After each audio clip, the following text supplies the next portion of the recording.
Les rideaux sont tombés sur la 5e édition du Salon international de l'arbre le 8 juillet dernier. Une édition certes de résilience dans le fond ainsi que dans la forme, mais qui aura respecté toutes ses promesses. Cette édition était placée sous un thème bien précis, arbre et résilience. Donc à travers ce thème, il y a des résultats aussi que nous recherchons. C'est d'arriver à conscientiser les différents participants à cette édition sur le rôle que pourrait jouer l'arbre comme moyen de résilience, support de résilience pour nos communautés face à la double crise climatique et sécuritaire.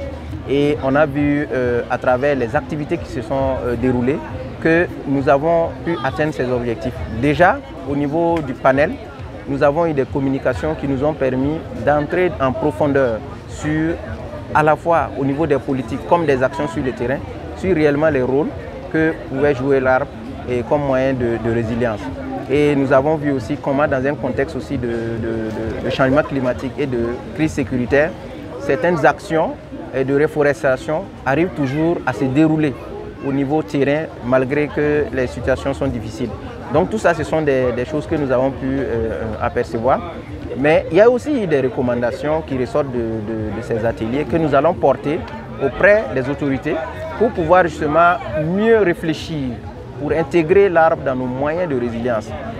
Résilience au plan économique, résilience au plan social, résilience au plan cohésion, résilience au plan, je dirais, sécuritaire.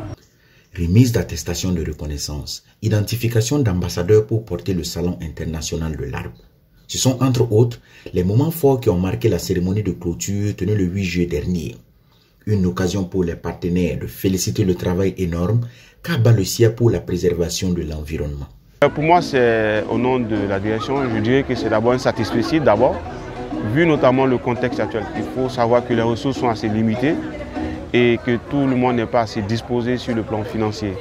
Mais au vu et au regard notamment du contexte, qui notamment de pouvoir mettre en lumière les organisations paysannes qui subissent, je vais dire, notamment le courroux notamment du contexte sécuritaire, vont notamment leur donner cette fenêtre-là. Et pour nous, on ne peut pas notamment nous mettre à l'écart notamment de cette, je vais dire, opportunité de pouvoir notamment valoriser notamment tous les dérivés de l'arbre. Et voilà pourquoi vous allez comprendre que la majeure partie des acteurs reviennent toujours des zones où, notamment, je vais dire, les zones rouges du Burkina Faso, notamment, je vais citer les zones du centre-nord, les zones du nord et quelques zones aussi du centre-ouest qui regardent sur quelques incursions.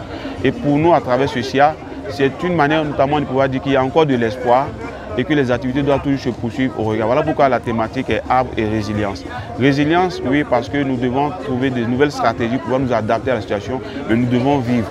Une chose est sûre, le Salon international de l'arbre est devenu, en l'espace des 5 dernières années, une des activités phares qui valorise l'arbre et participe énormément à la lutte contre le changement climatique.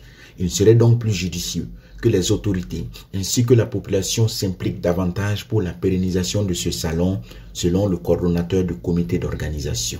Pour la prochaine édition, l'appel que nous avons à lancer, c'est surtout à l'endroit de nos autorités pour que la mobilisation continue. Sinon, qu'elle aille encore beaucoup plus en dynamisme, voilà, autour de ce salon. Ce salon se veut international, mais il a un enracinement national. Et c'est cet enracinement national-là que nous avons besoin, qu'il y ait un portage politique et institutionnel assez fort pour nous permettre justement de pouvoir rayonner, comme on le dit, à l'international. Et nous ne doutons aucun instant que cet accompagnement au niveau stratégique va venir. Parce que le salon, 5 éditions, ce n'est pas 5 jours, ce n'est pas non plus 5 secondes, ce n'est pas 5 minutes, c'est 5 années de ténacité, malgré beaucoup de difficultés. Donc cela montre la conviction que nous avons derrière cette activité. Et nous pensons que cela est suffisant pour mobiliser nos autorités à nos côtés pour que le SIA puisse rayonner. Tenue du 6 au 8 juillet 2023 dans la capitale burkinabé, la 5e édition du Salon international de l'arbre était placée sous le thème « Arbre et résilience ». Et nombreuses activités ont ponctué cette 5e édition, à savoir des panels, une foire d'exposition ainsi qu'un cross de salubrité.